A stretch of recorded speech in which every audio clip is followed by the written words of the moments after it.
मेरठ से एक दिल दहलाने वाली और खौफनाक वारदात सामने आई जिसने इंसानियत को शर्मसार कर दिया है। वारदात दरअसल मेरठ के इंदिरा नगर की है, जहां किराए के मकान पर रहने वाली मुस्कान ने अपने ही पति का अपने हाथों से न सिर्फ कत्ल कर दिया बल्कि एक ऐसी साजिश को अंजाम दिया जो इंसानियत को शर्मसार करने वाली है। मुस्कान ने अपने आशिक साहिल शुक्ला के साथ मिलकर अपने ही पति सौरभ राजपूत को न सिर्फ मौत के घाट उतारा बल्कि उसके टुकड़े टुकड़े करके उसे एक ड्रम में सेमेंटेड कर दिया। पूरे मामले का खुलासा हो चुका है और मामले में जिस वक्त पुलिस ने इन दोनों को हिरासत में लेकर यानी कि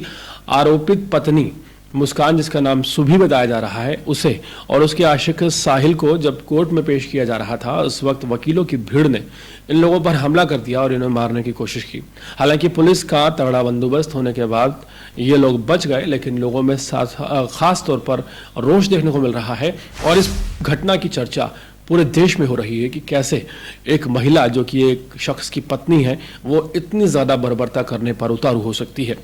हमारे देश में एक अलर्ट का टाइम है, हमारे देश में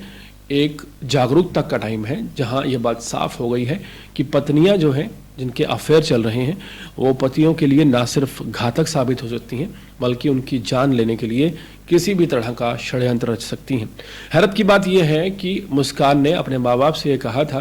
कि सौरभ को उसी के माँ बाप ने मार दिया है और उसकी मौत का जिम्मेदार भी वो उसी के माँ बाप को बताती हुई नजर आ रही थी। पूरे मामले में पुलिस ने दोनों आरोपियों को हिरासत में ले लिया है और कड़ी से कड़ी सजा की मांग की जा रही है। लेकिन ये जो मामला सामने आया है जिसमें सौरभ राजपूत, जो कि पूर्व में नेवी ऑफिसर थे और हाल ही में लंदन में एक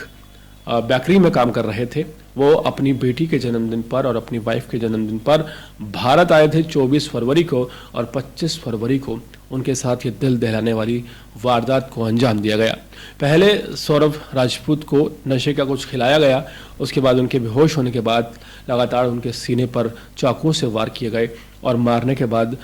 टाइल लगाने वाले कटर से उनके छोटे छोटे टुकड़े करके एक ड्रम में सीमेंटेड कर दिया गया। सोचिए कितनी हैरत की बात है कि इस वारदात को अंजाम देने के बाद ये दोनों ही यानी कि मुस्कान और उसका आशिक शिमला घूमने चले गए। पूरे मामले ने दिल दहला कर रख दिया है और एक बार फिर से सोचने पर मजबूर कर दिया है कि आखिर